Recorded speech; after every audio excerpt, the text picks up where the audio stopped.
Here we go again. Right, I'm sick and tired of listening to our rich and elite going on about Brexit.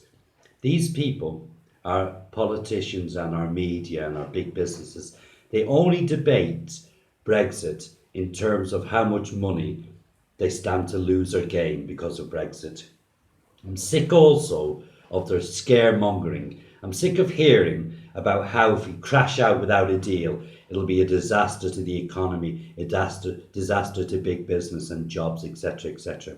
And I'm also tired of them putting forward people from the medical professions claiming that if we leave the EU without a deal, our medicinal supplies are going to suffer, that we won't be able to get the medicines we need on time, blah, blah, blah, blah. Do they think that the UK is a third world country? Do they think that we are not capable of producing our own medicines? And even if we can't, do they think that there aren't a number of countries all around the world outside the EU capable of providing us with medicine? Take the United States, for instance, the company with the largest pharmaceutical corporations. Surely the Yanks can drop off a few tons of medicine every time they're passing by on the way to drop off arms to Syria and Saudi Arabia. The thing is, the elite in this country, they just don't bloody get it. They don't bloody get what Brexit is really about. For the majority of people who voted on Brexit in this country, they couldn't care less about GDPs and trade deals and customs unions and single markets. Yeah? The vote in this country was a political vote between the left and the right. It was a vote about people's core beliefs as to what kind of country the UK should be moving forward.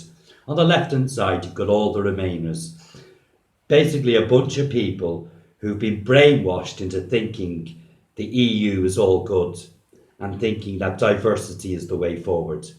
And opposed to that, you've got the right, which is made up of right-minded people who've used Brexit as an opportunity to try and take their country back, as an opportunity to try and get rid and end the immigration madness that is dragging the UK down.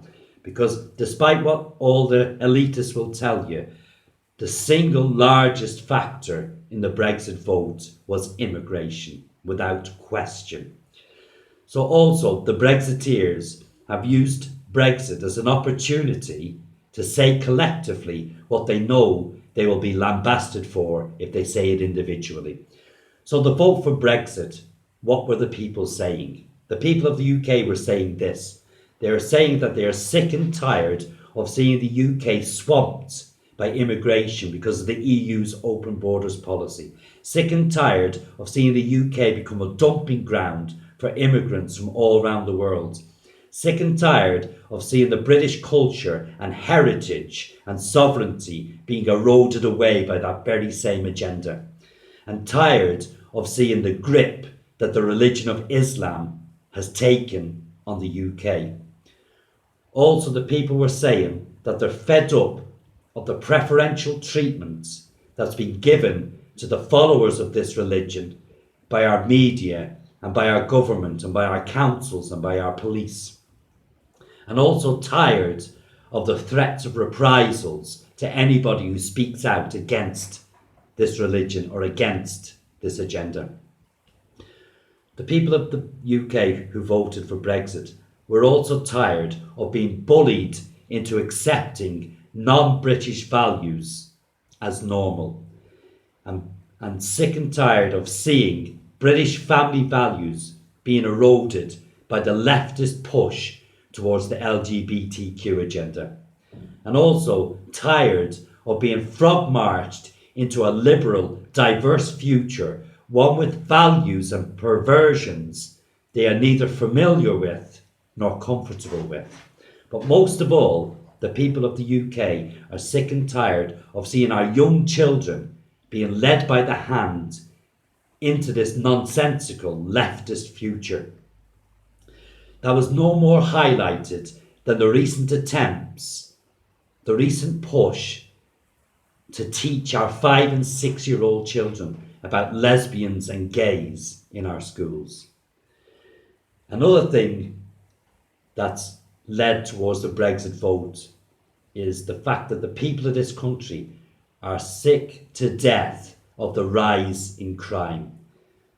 In the UK being riddled with crime, a rise in knife crime, a rise in youth crime, a rise in drugs crime, yeah, and an absolutely disgraceful increase, massive increase in the number of young English girls being groomed and raped. And all these crimes can very much, in a very large part, be attributed to immigrants and to the immigrant problem in the UK. Now, another reason why so many people voted for Brexit is because they became disillusioned and tired of being beholden to an unelected European super government based in Brussels who were pushing and dictating their nonsensical liberal agenda driven directives towards the British people and impacting on the British people's lives on a daily basis. So no to the elite. To the normal people of the UK, Brexit is not about GDPs or trade deals or even the Northern Irish border. Yeah?